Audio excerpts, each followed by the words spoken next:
veuillez nous excuser pour ces quelques dérapages.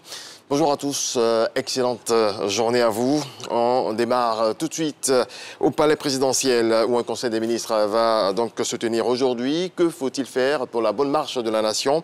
Le gouvernement Patrick Achi II va tenter de répondre à la question. Plusieurs décisions sont donc attendues.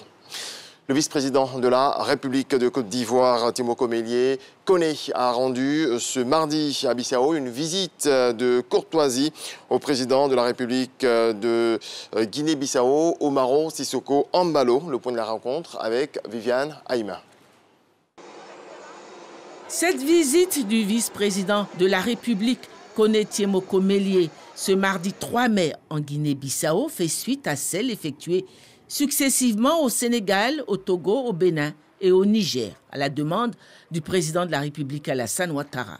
Au cours de l'entretien que lui a accordé le président de la Guinée-Bissau, le vice-président Koné Timoko Mélié lui a exprimé ses remerciements pour l'appui constant qu'il lui a apporté au cours de sa mission en tant que gouverneur de la BCEAO, avant de faire ses adieux au président Embalo Sissoco, au moment où il quitte sa fonction de gouverneur de la BCEAO pour celle de vice-président de la République de Côte d'Ivoire sous la haute égide du président Alassane Ouattara, président de la République de Côte d'Ivoire, respectant ainsi la tradition protocolaire. Autre volet de l'actualité dans le cadre de la coopération entre médias TV5 Monde et la radio-télévision ivoirienne RTI ont signé ou alors enregistré ce mardi 3 numéros de l'émission dénommée 400 millions de critiques. Walter Amadou Ouattara. « 400 millions de critiques, c'est le grand magazine culturel de TV5 Monde. L'émission revient sur l'actualité culturelle francophone à travers des regards croisés de journalistes belges, suisses, canadiens, québécois et français. 3 numéros de 400 millions de critiques sont enregistrés à Abidjan. C'est une collaboration TV5 Monde, RTI. Les deux directeurs généraux se félicitent pour cette parfaite expérience qui ne date pas d'aujourd'hui. Déjà en 2014, c'est avec le partenariat technique de la RTI que nous avons réalisé l'émission Interville, qui était la première tournée en Afrique. Et en 2017, à l'occasion des trophées francophones du cinéma, c'est toujours avec l'appui technique de la RTI que nous avons produit cette cérémonie diffusée en direct sur TV5 Monde avec les équipes de la RTI. Il y avait d'ailleurs un co-présentateur ivoirien. Tous les collaborateurs de la RTI, vous faites un super boulot, vous êtes une super entreprise de télévision très moderne et TV5 Monde sera toujours très heureux de collaborer avec vous. C'est une expérience de plus pour nos équipes. On a eu affaire à des productions beaucoup plus lourdes. Ici même ou à l'extérieur, je voudrais rappeler qu'il y a quelques semaines, la RTI était au Bénin pour la production en direct de l'événement relatif au retour au pays des œuvres qui étaient en France. Ces enregistrements sont possibles grâce à l'invitation de la direction du musée des cultures contemporaines à Damotungara, situé dans la commune d'Abobo. Cela dans le cadre de son exposition collective dénommée Memoria, récit d'une histoire. Au rang des invités, Françoise Remac, nouvelle ministre de la Culture et de la Francophonie, ainsi qu'Alpha Blondy, star internationale de la musique reggae. Nous défendons au Brésil, la seule chose qu'on pouvait voir en française, francophone, c'était TV5 Monde. Donc que la RTI s'associe à TV5 Monde pour faire de grandes émissions comme ça, c'est une très très bonne chose. Déjà, c'est la reconnaissance du savoir-faire de la RTI et des techniciens, parce qu'aujourd'hui tout le matériel qui a été déployé et tous les techniciens qui sont présents avec notre présentatrice viennent de la RTI. Et donc on est aussi dans cette logique de l'excellence.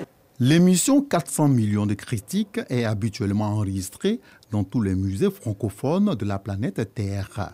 Depuis l'avènement de la pandémie de la Covid-19, cette émission était réalisée ou restreinte dans le périmètre France, Belgique, Suisse et Monaco. Les numéros produits en Côte d'Ivoire seront diffusés sur la RTI et TV5 Monde. Il vient pour révolutionner la filière riz en Côte d'Ivoire. Le système de riziculture intensive développe une technologie d'agriculture qui se veut intelligente face au climat. Il a été présenté aux producteurs dans notre dossier EcoPlus. Jean-Louis Gbombo répond à la question de savoir quel est son impact sur le terrain. Regardons.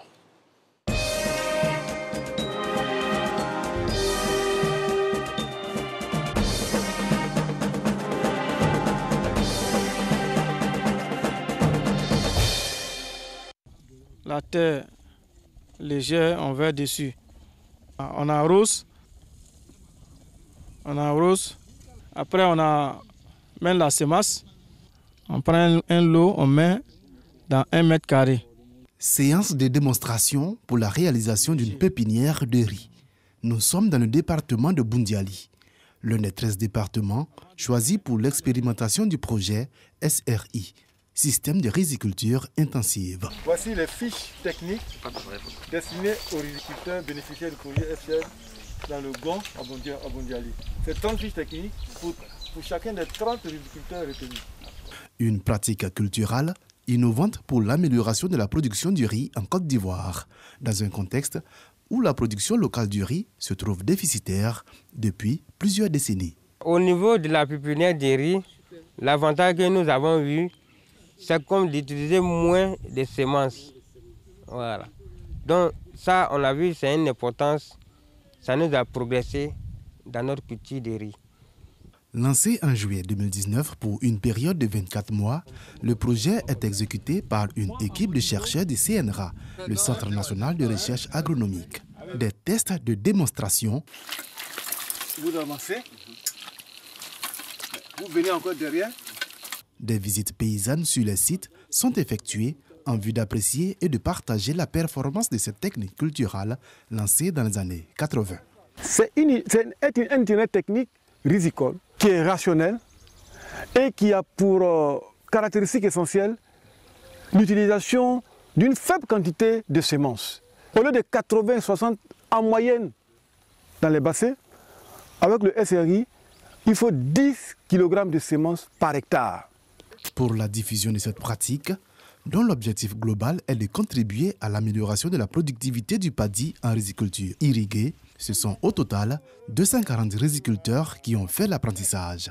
Des tests de démonstration de la technologie axés sur des activités majeures comme la production du compost à base de paille de riz. Il y a un herbe à côté que nous on dit en Senfo, le poignée. On fait compost avec ça. On fait le compost avec caca de vache. Là, on fait aussi avec la sante. On a l'eau en même temps. Je fais ça. Avec feuilles de banane. Fertilisation à forte coloration organique, mais également utilisation de très peu de semences par hectare. Repiquage de plants plus jeunes. Telles sont les principales innovations introduite par le système de riziculture intensive. Premier là, nous payons engrais un sac 25 000. Mais la génération vient nous montrer. On fabrique compost nous-mêmes dans les champs. Et puis on met dans les champs, on repique en lit. Et puis c'est ça qui nous produit l'argent aujourd'hui. L'an dernier, on a repiqué des autres. Mais il y a eu au moins combien de tonnes? 5 tonnes comme ça. Mais en 2020, si vous venez nous montrer, on a eu au moins 15 tonnes, 17 tonnes comme ça. Si en Côte d'Ivoire, le défi de l'autosuffisance en riz reste d'actualité pour augmenter la production, le SRI a déjà fait ses preuves auprès des riziculteurs qu'il avait adoptés avant ce projet de diffusion à grande échelle. J'étais un des premiers à tester cette technique et je n'ai même pas attendu le résultat et j'ai adopté cette technique. Je pense que cette technique va beaucoup apporter aux producteurs. Le SRI vous permet de vous rapprocher du rendement potentiel et ça permet aussi de diminuer le coût de production. Comparé à la pratique rizicole paysanne, dont le rendement moyen est de 3,5 tonnes à l'hectare en riziculture de bas-fond, le SRI a induit des gains de rendement de 11 à 79% en moyenne sur les sites d'opération. C'est une tendance qui est encourageante et qui nous fait dire que si la technologie du SRI est adoptée à échelle, la production de paddy dans les écologies aquatiques en Côte d'Ivoire pourrait connaître une amélioration significative. Pour sa diffusion à grande échelle, un plan de financement du SRI a été reparti entre le Fonds compétitif pour l'innovation agricole durable, FCIAD, qui contribue à hauteur de 65 millions de francs CFA, et l'ANADER, l'ADERI et le CNRA, qui apportent près de 28 millions de francs CFA. Les départements concernés par cette phase expérimentale sont Bundiali, Ferkesedougou, Katiola, Bouaké, Touba, Daoukro, Danane, Diokwe, Divo, Vavois, Zuenoula, Soubré et San Pedro. Des laboratoires à ciel ouvert pour relever le sempiternel défi de l'autosuffisance en riz en Côte d'Ivoire. Dans le reste de l'actualité, le droit à l'avortement est menacé aux États-Unis. La publication d'un projet de décision de la Cour suprême visant à annuler l'arrêt qui garantit le droit constitutionnel à l'interruption volontaire de grossesse, IVG, suscite beaucoup de réactions dans le pays. Et puis, du football, Liverpool s'est qualifié pour une finale de Ligue européenne des champions, durant laquelle le club anglais affrontera donc le vainqueur de Real Madrid, Manchester City, ce soir, 19h temps universel. Les Reds ont gagné 3-2 après avoir été menés au score 2-0 par Villarreal. Hier en Espagne, en demi-finale retour, la finale aura lieu le 28 mai à Saint-Denis. Voilà qui marque la fin de ce point de l'actualité. On se retrouve à 7h.